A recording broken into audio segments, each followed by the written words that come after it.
Hey, what's up, everybody? This is Kendall with Boise Music Live. We are on location meeting local musicians, doing some exciting things this summer. So we'll get to this gentleman here in a second. But again, extending so much gratitude to the love that Instagram has received with these different snippets and interviews. We've had some really cool conversations. We've shared some really cool shows.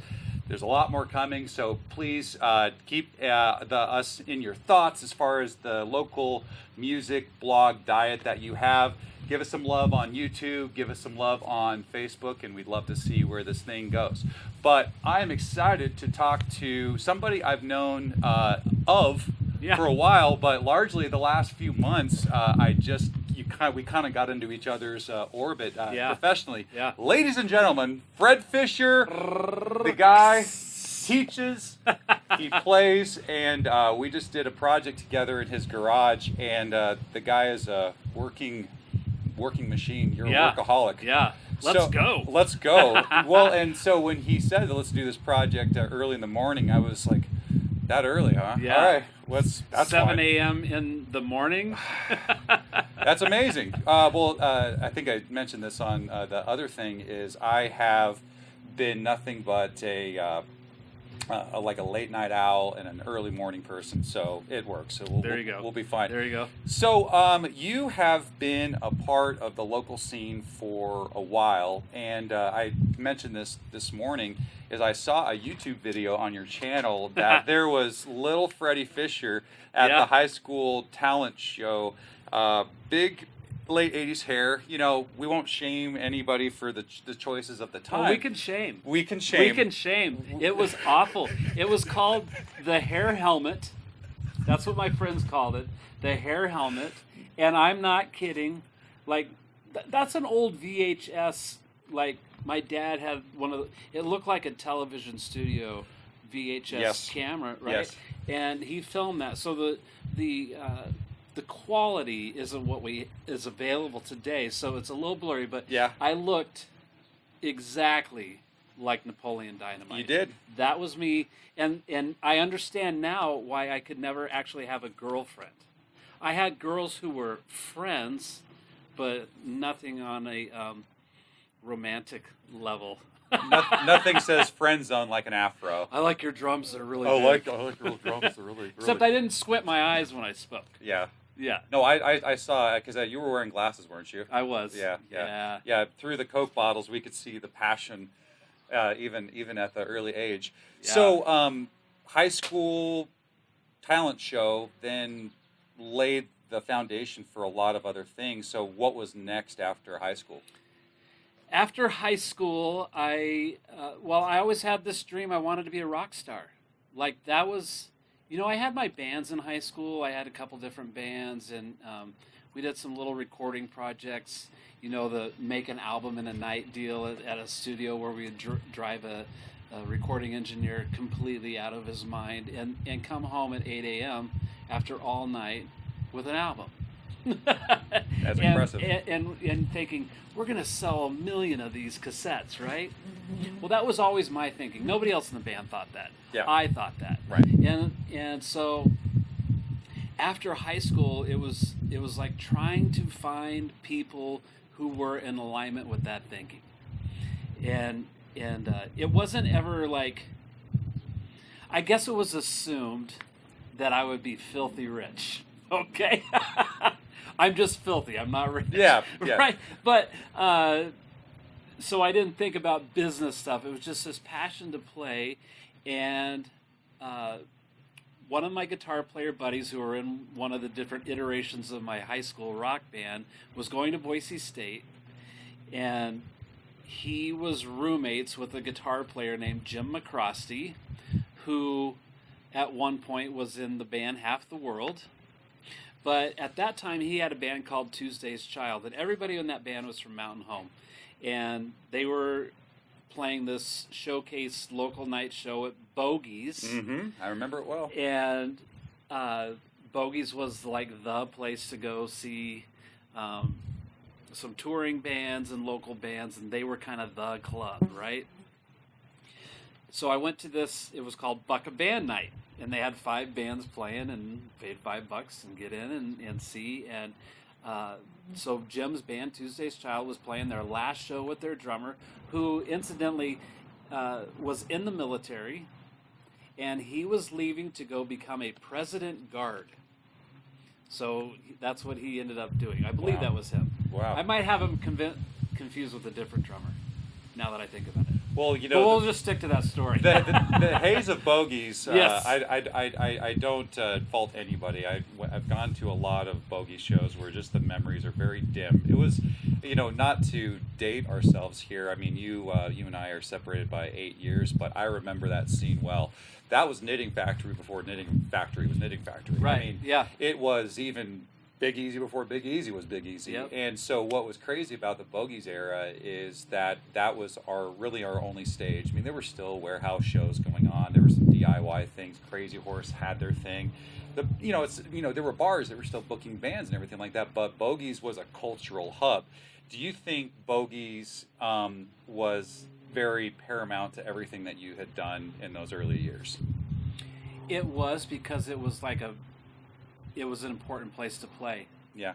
And so when I was in high school, and even shortly after that, J105 was the cutting edge rock station.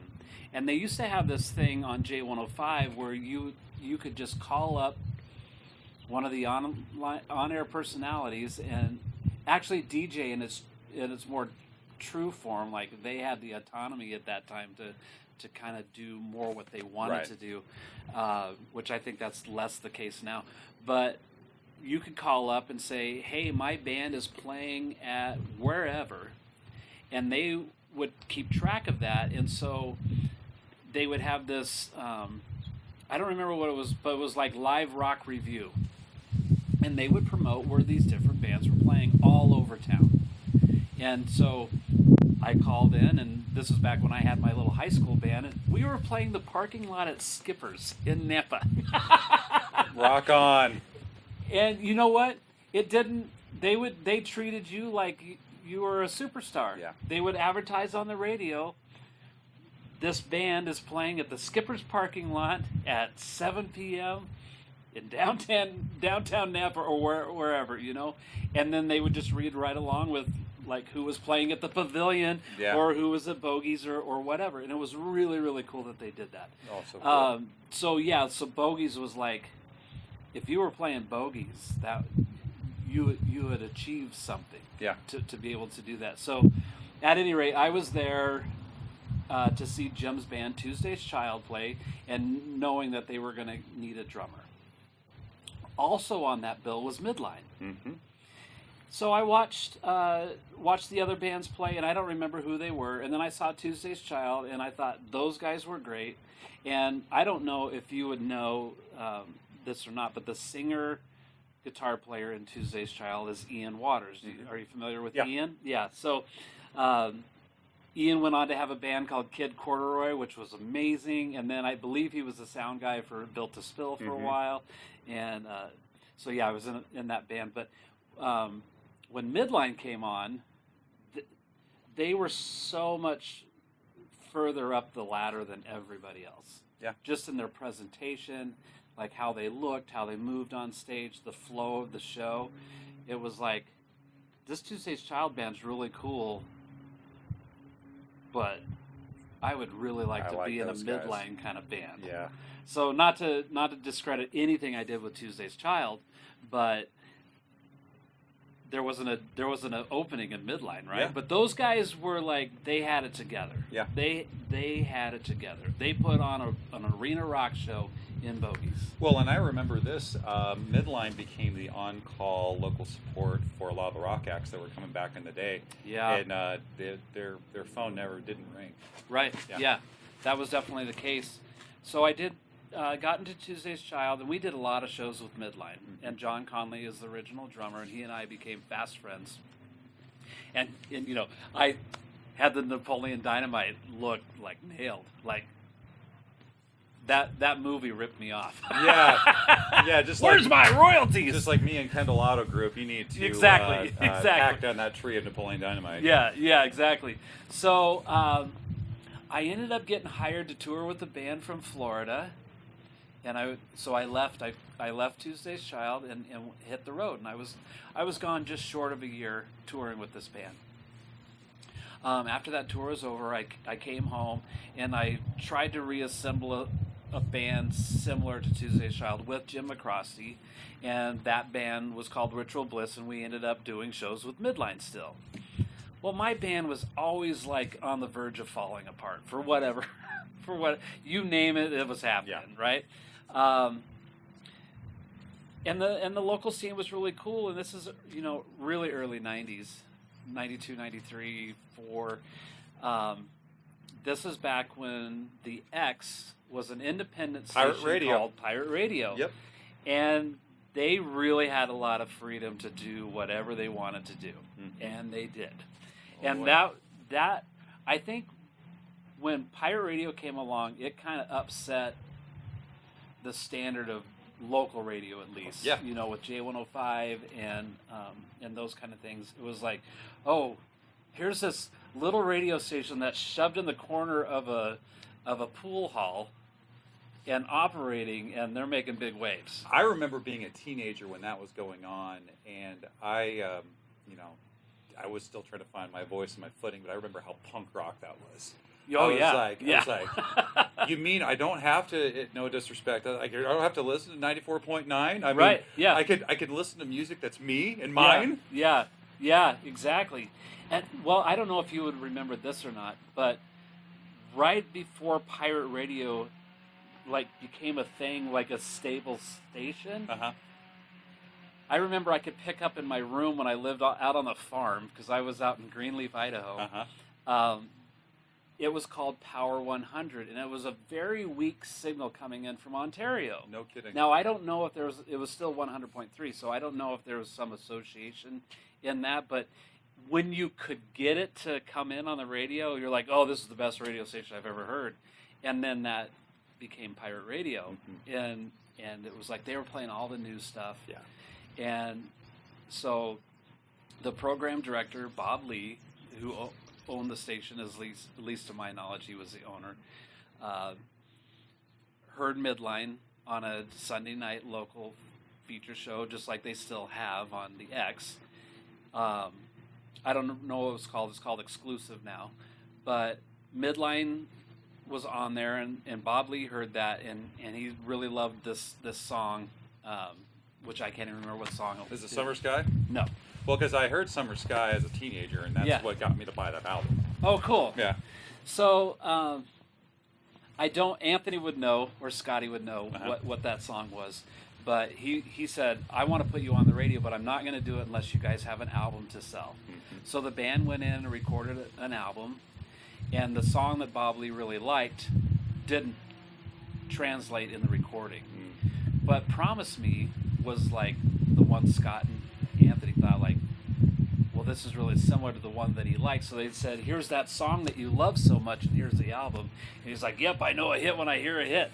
So he put Midline on the radio. And I remember, so I'm not in the band yet. One day I'm heading out to the desert to ride my motocross bike. And coming back, it's like 7 o'clock. All of a sudden I hear and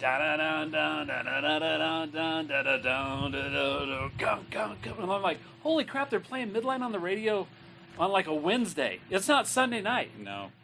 And at that point, it got heavier and heavier. They played 4 singles off that record for 2 years in heavy rotation. I remember. But when they first got on the radio, they had only been on the radio maybe a month or two. And they were blowing up. Midline was on the rise. And I was like, those are my friends, and that is so awesome for them. Yeah. And I'm looking at my own band going, what in the world? What are we doing? What? Come on, guys, let's get, like, if you want to be successful, you have to do the thing that successful people do, and that wasn't happening. Yeah. And it was really frustrating. Yeah. And so I always knew that Anthony and Scott hung out in Graney's basement. And there was a band called Jack Mormon that played a lot in Graney's basement, and they were a really, really great cover band. And so I went down there, and Scott and Anthony weren't there. And I was like, that's kind of weird. And then there's another drummer in town by the name of Chad Waite, who played in a band called Happenstance, who had this incredibly beautiful girlfriend. Okay, admittedly, she was beautiful. Well, she was by herself. And I was friends with Chad, and I said, well, hey, where's Chad? Because it was unusual to not see those two together. Yeah. And she said, he's playing his last gig with Happenstance because he's the new drummer for Midline. And that blew me away. It was like, there's no way John Conley would be out of Midline. That was the other thing about Midline. Like, everybody in the band had such a strong personality. Yeah. You know, when, like, you think of Aerosmith, you think of Steven Tyler and Joe Perry, right? Sure. And then the other guys in the band. Yeah, but all four of them were those.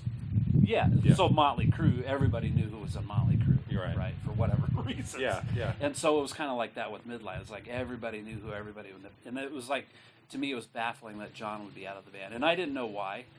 And I can't say why. But all these thoughts just started rolling through my head like crazy. Like, okay, Chad's a good drummer, but he's not like a Midline drummer. He's not playing drums like he's framing a house, right, like I do. Yeah. Right?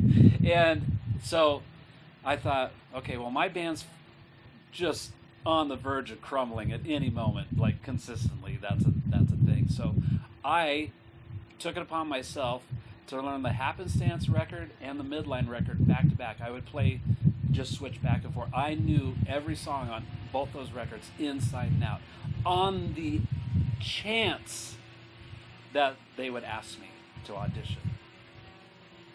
So I saw Midline play a few times with Chad Waite playing drums, and I'm like, just didn't have and there's no cut on Chad whatsoever, and Chad knows this. Right. It was just like it didn't have that punch you in the gut thing, right, like it had before.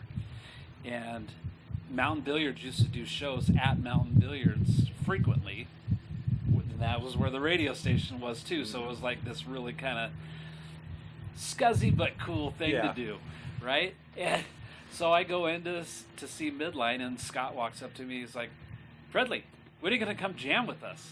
Yes. And I'm like, whenever you're ready, I'm ready. And so the next day, I hauled my drums into the Midline rehearsal studio, and I was in. That was amazing. Yeah. Well, so spoiler alert, you're still with Midline. I am. And so quick shameless plug.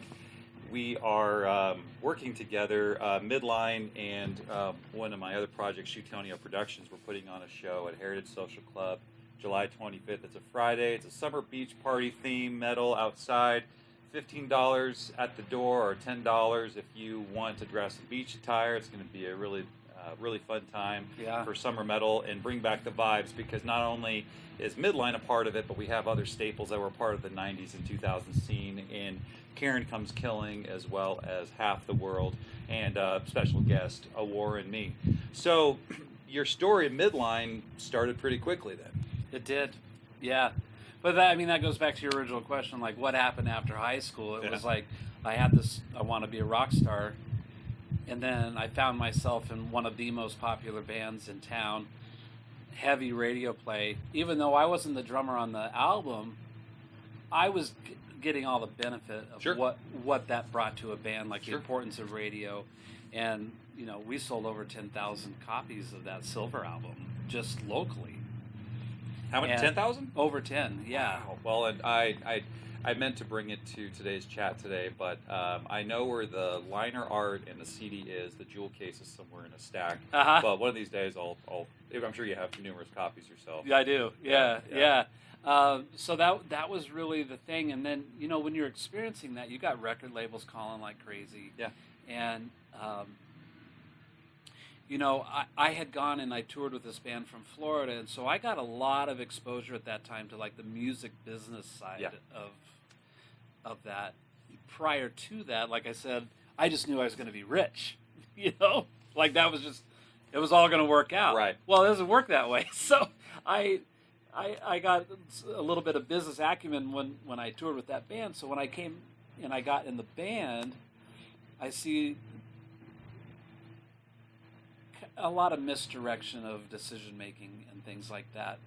And I don't think we were ever positioned ourselves to really take advantage of like what's the next step Sure. in dealing, with these record labels and managers and booking agents and things like that.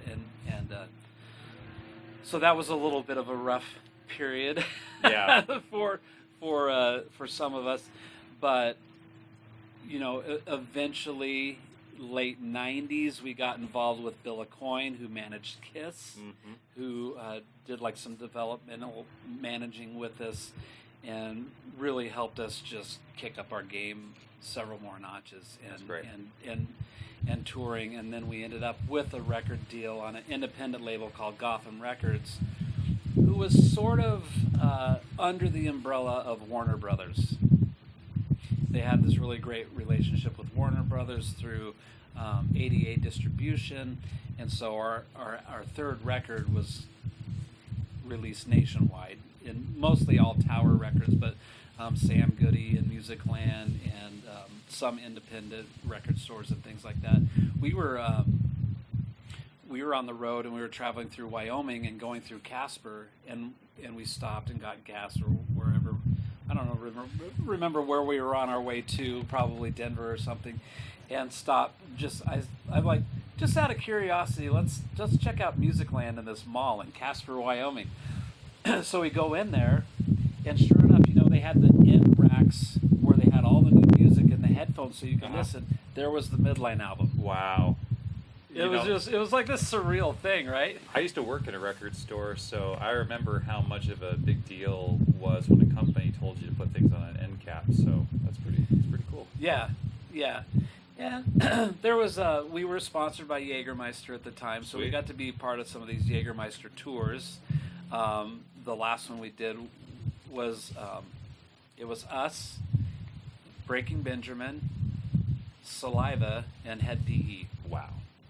And that was when Breaking Benjamin was first. We were traveling in this ginormous motorhome, and Breaking Benjamin were in this rundown of a wrecked tour bus. Well, how that has changed. Yes, it has. It has. But not role reversal. I know that you guys still have some success, but I would say that they've gone on to do incredible things. Oh yeah. Well, this is a lot of reminiscing where I could start kind of almost feeling sorry for myself a little bit and jaded and have a little chip on my shoulder about some of this stuff. But it was just like we were so misguided for so long in decision making. It was like I think especially with social media and the ease of reaching people and getting proper information and guidance is easier now than it used to be. Yeah. I agree. But if we had somebody that could really direct us better in our decision-making process, then I think the results have been a lot different. Yeah, and gosh, it's unfortunately, you guys had to go through the school of hard knocks and trial and error a lot of things. Yeah. But think of how many splinters that you left out for other people. Some of your bandmates from previous band members, are teachers in the community. They're mentoring bands and everything like that. So even though your story didn't get to the recording deal in the Mecca where you wanted it to be, you still are known. People still know Midline, and I'm excited to see you guys after all of these long years here in a couple short weeks. So how much has the Midline vibe, show, ethos, whatever you want to call it, how much of it has it stayed intact since the early days? There, even though we have different people in the band now, like the only original member is Anthony, and he's the voice of the band. Yeah. Now, some bands can have success replacing a singer, others not so much. Yeah. Especially if you know the personalities of those bands. Like in the early '90s, Vince Neil was out of Motley Crue, and like I mentioned earlier, like everybody knew who everybody was. Right. Even if you weren't a fan of the band, yeah, you knew who they were. So I mean, you just remove like if you like them or not, the household name part of that, right? Exactly. So they replaced Vince Neil with John Corabi and put that album out, and it fell flat. I mean, you had fans who were mad because, or whatever reason. Now, later, like present day, people really appreciate that record. Yes. But, so Midline, Anthony's always been the constant. I was out of the band for about a 2-year period because of the fallout of like having some business sense. Yeah, I get you. And granted, there was some egos and stuff got in the way. Sure. So they did a second album that I'm not on, but I was in the band after that album and it supported that record. And then the third album is... It's like you never left. I know. So, but Anthony says, well, I've been there, like the band's been around for 35 years and I've been in the band for 30 of those. I've been around a while. Yeah, fair. So there was also a time in, it was like when the economy was crashing. And we see the airplane spying on us. Yeah, well, they knew I was outside. Yeah, he shouldn't be talking about that era. It's probably somebody from Warner Brothers. Right, yeah. There he is. Let's get him. Yeah. So it was around 2009 in there that I came to the band and I said, I can't keep doing this. Like the economy was trash. I had my own landscaping business at that time, and I'm just trying to figure out how to pay my power bill. Yeah. And you get around the band, they're like, we'd always make these 3 or 4 times a year runs to Southern California and play string shows. And there was, some people in the band really still wanted to continue to do that, and I was like, man, I can't afford it. Yeah. I can't afford it financially. I can't afford the time away from my family. I have to work. Yeah. And so I thought at that point, Kendall, my music career was over. Yeah. I was like, so we played our final farewell show. Yep. Show. I think I remember that billing too. And a day or two after that, I felt like, man, that was a huge mistake. Yeah. To close the door on that. I had another band for a while that lasted for a few years, but then Midline got back together, and our guitar player Scott, who's in Karen Comes Killing, went through a health crisis. Yep. And as a result of that, like you said earlier, is that we were kind of the go-to band when they needed local support at the Knitting Factory or the Revolution or the Arena at Boise State or things like that. And we had built those relationships over years, right? And they knew that we were the band to get the job done. Right. So we were still getting offers like that. Well, Scott's health got so bad that it was like he didn't know if he was going to be able to play that night or not. And I think he played a few shows where he was really struggling and really having a hard time. And it was hard to watch your friend go through that. Sure. So we went to Scott and we said, we want to keep working. But in order to do that, we think we should get a second guitar player, at the very least as a fill-in. Mm-hmm. And it wasn't like we want to replace Scott. Right. Because we love Scott. Yes. And he loves you guys. Yeah, that was a family band. Yeah. That's another thing. Like, what keeps that band happening is it's not just we're dudes hanging out. It's like that's a family. Yeah. Right. You can't be in a band for 35 years and not have some kind of connection. Nope. And I've told people, like, sometimes I know more about my brothers in Midline than I do with some of my own closest family members. We know about each other's lives and what makes you tick and frustrations and all of those kind of things. So, like, pretty intimate relationship. Yeah. There. Well, it's incredible. I mean, even though the metrics of, the success, the numbers, the money and everything like that, you can actually look at somebody in their eyes and say that we've been a band for 35 years. Yeah. There's national touring acts who can't even do that. Right. So I think it's tremendous that you guys have maintained those cores of who you are as people, but you absolutely nailed it. Is music is already such an expressive art form and things that we get to do. And like, let me just clarify that and say that out loud again: is we get to do this, and because we get to do this, we might as well create these positive environments and these relationships, and they just happen naturally. Yeah, music is such a soulful, happy thing that we should develop these friendships, and it's so great that you guys do have that. So now that Midline is seems like there's a little bit of up and coming again, and your health is great. Sounds like the health of the bandmates are looking good. So what's coming up next? Well, the Riffs of Fury show, July 25th. That's the next thing on the radar. We have a new song we've been working on that we want to premiere at the show. I think it's going to be as far as last night's rehearsal, it's going to be the first song of the set. But that will be the next one to be recorded and do a music video for. But it's like I started to say, Scott had gotten sick, and so we got JB in the band. And one of my big concerns with having another guitar player come in is, and I had stressed this to Stymie and to Anthony, I said,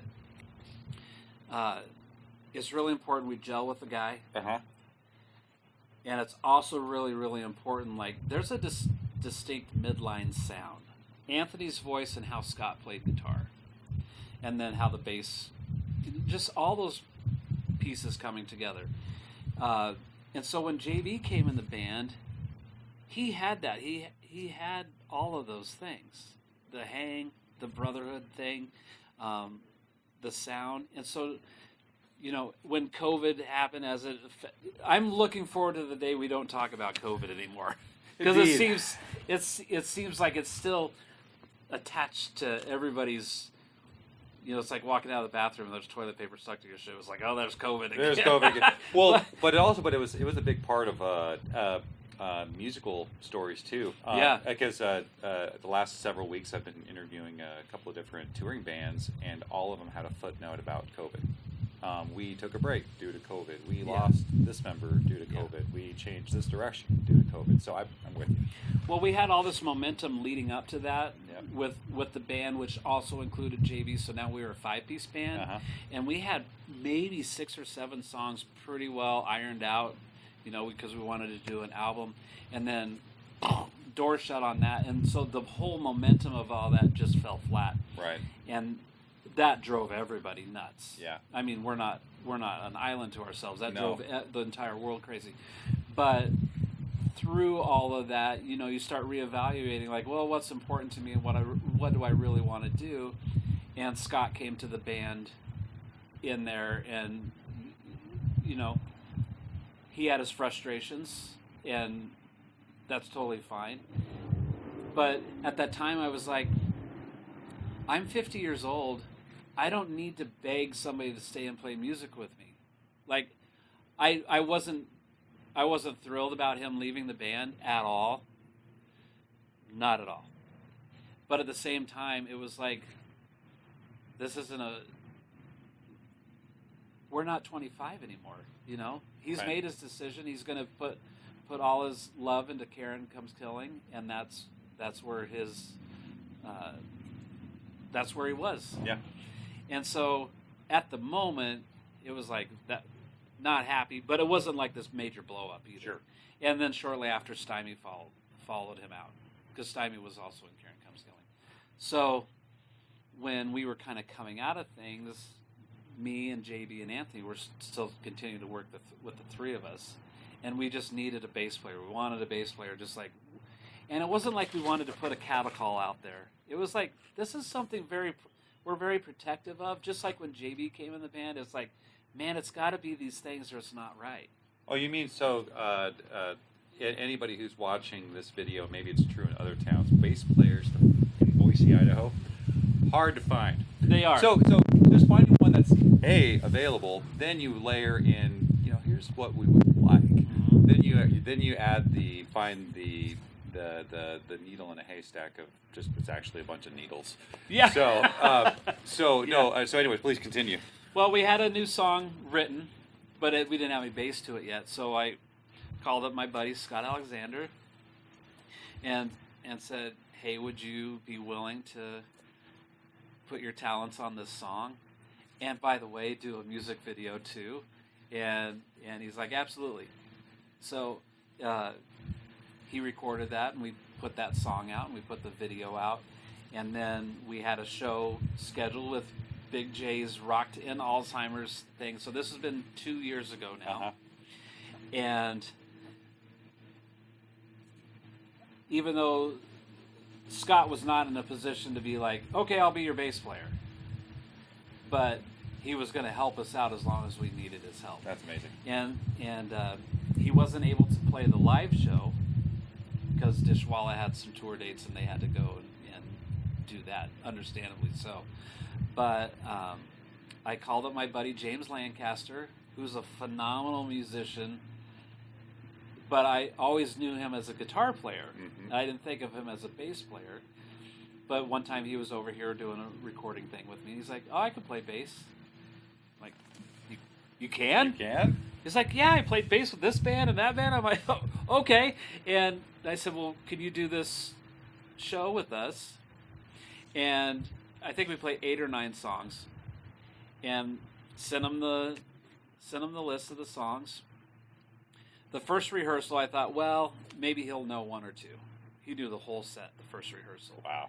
And it was like, okay, when you're dealing with all pros all the time, it's just like there's nothing mucking it up. No, right? there's momentum, there's Yeah. good feelings, and yeah, that's great. Yeah, so that show was so great, and we just said, "Hey, do you want to just be the guy?" And he's like, "Yeah, I'll be the guy." That's amazing. So it's been 2 years now as the current lineup, and James has brought so much value with building a new website, really contributing his talents with writing and recording, and yeah, it's just so now that we kind of have all the pieces back together, we're finally. Now I broke my leg a year ago. Yeah, I heard. Yeah. So, that's that's important also piece a of the momentum story. killer. Yeah. Yeah. So, leading up to the point where I broke my leg, we had some irons in the fire, which those went away. So now that I'm back to where I'm mostly normal, we're trying to get the band back out there and doing some shows and letting people know, hey, we're available for real now. So. Yeah. Well, the thing is, you guys have mitigated a lot as a band, and I knock on wood, this is the band that doesn't die. Yeah. This is what's incredible about this ensemble is that you have had success. You got a couple of derailments, and the personnel thing is always hard. But here you are in 2025, putting out music. Yeah. Wanting to do shows, Yeah. and it's kind of like what we were talking about in your garage. Is there's no excuse to not do live music, No. and as probably as every breath circulates in and out of your lungs, you're going to figure out a way to do this, and that's so inspiring. Well, thank you. I don't do things with the intent of trying to inspire other people. Some people get on social media and they say, "Hi, I'm your influencer. Follow me, and you'll have the best life ever." Right? That's not my approach. No. I enjoy social media. I enjoy the interaction, and I enjoy telling people what I'm involved with, which I think is important. Like our discussion we had on my show about being a teacher is like, here's a no excuses guy. Yeah. That's like doing it. And I want my students to be no excuses students. Yeah. Like, do they have to follow this as a career? No. Can it be a hobby? Yeah. But just be your best all the time. Totally. Yeah, it's going back to the positive mentorship, social people out there. I even would wrote I'm sorry if you're a Tony Robbins guy, but did Tony Robbins have to work in a office while he was doing all of those convention hall speeches? No. Mm-hmm. No, I mean, but I think people respect a lot of people who show up and do the work and who are still trying to make sure people love what they do. And I think all of your students should be very proud that they get to work with you on a recurring basis and all of the splinters that you have left out in the musicians community. I think that you have done an incredible job, not only with Midline, but as an individual. So plug in everything that Fred is doing right now. Look him up on let's do your socials and your websites. So my Facebook is Fred Fischer, Uh-huh. and then I also have a Fredrock School of Drumming.com for Uh-huh. teaching, and also a Fredrock School of Drumming Facebook page and Instagram page, and my own personal Instagram page, Fredrock Fischer, TikTok, Fredrock Fischer, and then my drumming website for me is fredrockfischer.com. Yep. But yeah, teaching, remote drum tracking. I play on people's songs from all over the country that find out about me, and I'll record drums for them and send it off, and then playing live. Cliff Miller is the country artist that I play with. Yep. I say country artist, but that's very general. Yeah. It's not like modern bro country. It's Yeah. more Americana Yeah. type stuff out there. So I'm pretty busy doing stuff with Cliff and then Midline, and yeah, that's the deal, man. Yeah, well, you're doing a lot. I don't know if you have a clone or like an extra Fred that's doing some of these things like multiplicity, but I will say that you're doing a great job. But Midline is something that we all can look to and say that, wow, you put a lot of heart and soul into that, and we can't wait to see you on stage with your bros on July 25th, Heritage Social Club. Let's have a party at a metal show and go old school. How about it? I love that. All right. Well, thanks for watching Boise Music Live, and we'll see you again with the next thing real soon. Awesome.